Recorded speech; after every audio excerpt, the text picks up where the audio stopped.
Fala pessoal, meu nome é Giovana e sejam bem-vindos a mais um vídeo do Mordinância Advocacia. Então no vídeo de hoje a gente vai falar sobre divórcio judicial e extrajudicial. Esse é um tema que gera muita dúvida entre os casais que pretendem se separar, seja por não saberem qual via, qual meio é mais benéfico para ambas as partes, qual é mais barato, mais célere, que demora menos. Então hoje a gente vai esclarecer algumas das dúvidas sobre esse tema. Então, antes de adentrar ao tema sobre o divórcio judicial e extrajudicial, eu preciso esclarecer para vocês duas formas possíveis do divórcio. Então, tem o divórcio litigioso e o consensual. O litigioso é aquele em que as partes elas não estão de acordo com alguns termos do divórcio, seja questão de pensão alimentícia, partilha de bens, guarda de crianças, se vai ser unilateral ou compartilhada. Eles não estão de acordo, eles não estabeleceram amigavelmente essa decisão. Além disso, tem o consensual, que diferentemente, as partes não estão com interesses conflitantes. As partes elas querem o divórcio e não há nenhuma intriga, nenhum conflito acerca disso. Agora a gente vai falar sobre as diferenças entre o divórcio judicial e o extrajudicial. O judicial ocorre perante o fórum e é quando as partes elas podem estar em consenso sobre a relação, sobre os pontos do divórcio, ou elas podem estar com interesses conflitantes. Durante o divórcio, vão ser analisadas questões sobre a partilha de bens de acordo com o regime escolhido pelo casal. Além disso, vai ser estabelecido como que vai ficar a pensão alimentícia, caso as partes elas tenham filhos em comum. Questão da guarda também. E tudo isso vai ser resolvido na via judicial. Agora, o extrajudicial ele tem alguns pontos peculiares. Por quê?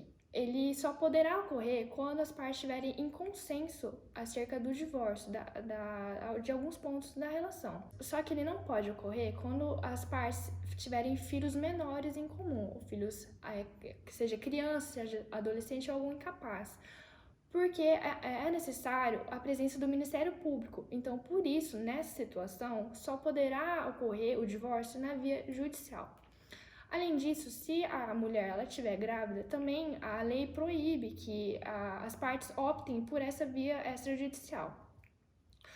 Outro ponto é que, por mais que haja essa exceção, tem a exceção da exceção, que ocorre quando, ainda que o casal ele tenha filhos menores, crianças ou adolescentes, se as questões envolvendo os menores tiverem sido resolvidas por meio judicial, ou seja, questões envolvendo pensão, envolvendo guarda ou qualquer outro ponto, se elas tiverem sido resolvidas por meio judicial e forem devidamente comprovadas, as partes poderão sim optar pela via extrajudicial. Feita essa diferenciação entre a via judicial e a extrajudicial, eu trouxe algumas perguntas mais recorrentes acerca do tema. A primeira é: precisa de advogado? Precisa, tanto na via extrajudicial quanto na judicial.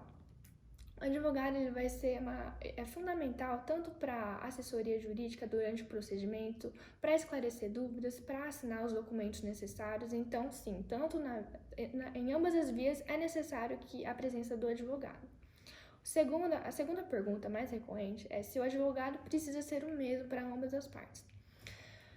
Se a via optada pelo casal for a via judicial e as partes estiverem litigando sobre algum ponto específico do divórcio, o advogado ele vai ter que ser diferente para representar os interesses de cada parte.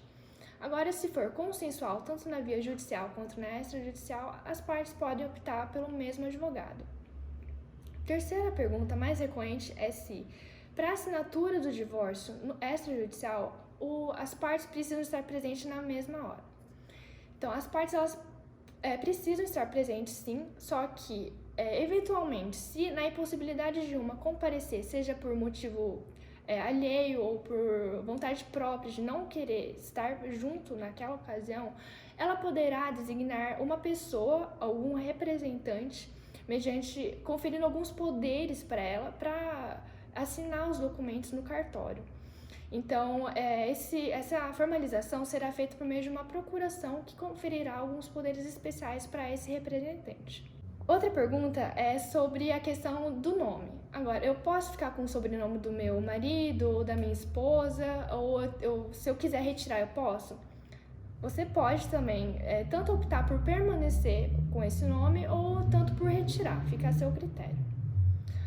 Outra pergunta é: onde que eu entro com o divórcio extrajudicial? O divórcio extrajudicial, você pode entrar com um pedido em qualquer cartório do país, não necessariamente tendo que entrar com um pedido no cartório onde seu domicílio está localizado. Então, é qualquer cartório que você pode entrar. A última pergunta é acerca do custo do divórcio, seja o judicial ou extrajudicial.